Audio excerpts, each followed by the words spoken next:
As the US-Iran ceasefire comes under daily strain, are the drones now returning to Gulf skies the clearest sign yet that this fragile truce is being tested from above as well as at sea? After a mystery projectile set a cargo ship ablaze off Qatar. What does it mean that the UAE and Kuwait are suddenly reporting drone incursions of their own within hours?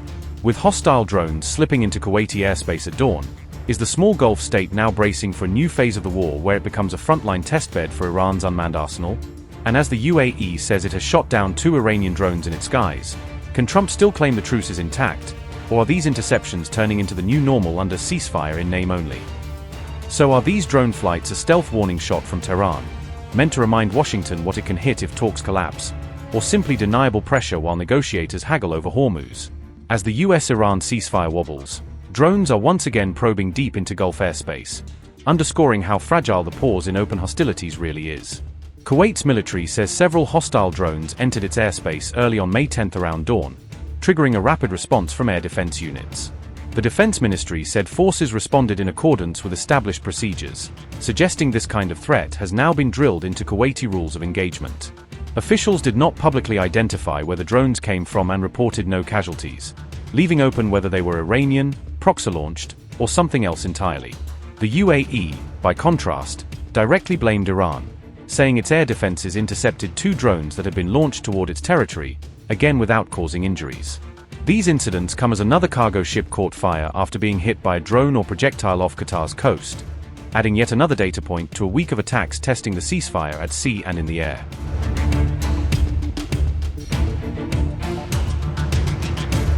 A bulk carrier was reportedly struck by an unknown projectile on May 10, prompting a fresh warning from the UK Maritime Trade Operations Agency. The incident triggered a small fire on board, according to the UK MTO statement, though all crew were reported safe. The vessel was hit while sailing northeast of Doha, Qatar, with UK MTO advisories in similar incidents placing the strike zone in waters off Qatar. UK Maritime Trade Operations Organisation said, and I quote, "UK MTO has received a report of an incident 23 nm northeast of Doha, Qatar. The master of a bulk carrier reports being hit by an unknown projectile. There was a small fire that has been extinguished. There are no casualties. There is no reported environmental impact. Authorities are investigating. Vessels are advised to transit with caution and report any suspicious activity to UK MTO." Unquote. The incident came amid heightened regional tensions following fresh IRGC warnings about retaliation in Gulf waters. Iran's IRGC has issued a sharp warning against any attacks on the nation's oil tankers or commercial vessels, framing them as a red line in the ongoing standoff with the United States. Tehran threatened that any fresh strike on Iranian shipping would trigger a heavy attack on US military bases and allied warships operating in the region. The IRGC Aerospace Force added that its missiles and drones have already locked onto designated targets, according to a statement carried by Press TV. Brigadier General Said Majid Musavi, a senior IRGC commander, said Iranian forces are now waiting for the final order to fire, emphasizing that the weapons are pre-targeted and ready. The senior commander described the US military buildup around the Gulf as a direct provocation against Iran, arguing that it is designed to coerce rather than stabilize the region. Iran said the warning sends a crystal-clear message that Tehran will not tolerate any further aggression against its maritime or energy infrastructure. The threat followed a series of confrontations near the port of Jask after US forces targeted Iranian ships and tankers engaged in regional transit. Iran claimed that the IRGC Navy responded with a precise and overwhelming counter-operation, intended to reverse the impact of the US strikes. The alleged response reportedly included anti-ship ballistic missiles, cruise missiles, and high-explosive drones deployed against tracked vessels and support assets. Iranian media claimed that the strikes forced US warships to retreat from the area in disarray, portraying the engagement as a tactical setback for Washington. Tehran also accused Washington of threatening regional maritime security and key shipping lanes, arguing that US operations create the main source of instability in the Gulf. The IRGC added that only sea corridors authorized by Iran are considered safe for transit through the Strait of Hormuz, insisting that vessels must comply with Tehran's controls. Iran warned that any foreign force making a hostile move in the designated maritime zone would face immediate confrontation, leaving no room for ambiguity in its stance. Meanwhile, Donald Trump responded with a series of cryptic posts on Truth Social, hinting at future military steps and raising fears that the exchange could trigger further escalation.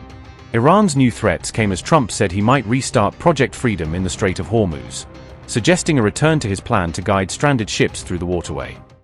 We may go back to Project Freedom if things don't happen, but should it be Project Freedom Plus, meaning Project Freedom Plus other? Donald Trump has announced the launch of Project Freedom, a U.S.-led initiative aimed at helping dozens of merchant ships stranded in and around the Strait of Hormuz, starting from May 4th. Trump described the operation as a humanitarian gesture intended to assist neutral country vessels and their crews caught in the war zone, many of which are running low on supplies while waiting for safe passage. However, U.S. officials later clarified to outlets such as the Wall Street Journal that Project Freedom would not involve direct naval escorts in the way his initial remarks implied. Instead, the White House outlined the creation of a maritime coordination cell that will identify and share safe routes through the strait, clear of mines and high-risk areas, while coordinating with commercial shipping lines and allied navies. This signals a more limited, advisory role for the U.S. military than the image of warships physically shepherding tankers through the choke point that Trump's announcement initially suggested. Subsequently, Trump announced he was halting Project Freedom just 36 hours after its launch, citing progress in negotiations and pressure from regional allies. As President Donald Trump publicly pushed for peace negotiations with Iran, U.S. military forces opened fire on an Iran-flagged tanker in the Gulf of Oman. The United States said the vessel was attempting to reach an Iranian port in violation of the ongoing maritime blockade in the region. U.S. Central Command confirmed the incident in an official statement released on May 6, detailing the military confrontation at sea. According to CENTCOM, a U.S. fighter jet fired several rounds at the unloaded Iranian-flagged tanker, ultimately disabling the vessel during the operation. In a move that's sending shockwaves through diplomatic channels, Tehran's bold new military claims are aggressively pushing the already fragile ceasefire agreement between the United States and Iran right to the very brink of complete and irreversible collapse. Straight from the front lines, Iran's army has publicly claimed it carried out a precise and successful targeting operation against 3 heavily armed U.S. destroyers amid a tense and shadowy overnight raid deep in the volatile waters of the Strait of Hormuz. According to official statements from the Iranian army, this high-stakes operation stretched on for a grueling nearly 68 minutes right through the pitch-black early hours of May 9th, turning the Gulf into a battlefield of unrelenting chaos. Tehran has revealed that its elite revolutionary forces unleashed a devastating salvo of 8 advanced NOR anti-ship cruise missiles, perfectly coordinated with a swarm of 24 deadly Arosh-2 suicide drones, in what they describe as a flawless assault on enemy targets. Top Iranian officials are now boldly claiming that at least 1 powerful missile pierced through defenses while 3 agile Arosh-2 drones slammed directly into critical American naval targets, marking what they call a major tactical victory. The provocative Iranian statement went even further, alleging that a massive and uncontrollable fire erupted aboard several U.S. vessels in the immediate aftermath of the blistering attack, potentially crippling their operational capabilities. In stark contrast, U.S. Central Command previously stated with firm confidence that while American destroyers did come under fierce and sustained attack from Iranian forces, they expertly maneuvered and defended themselves without a single projectile actually striking their hulls.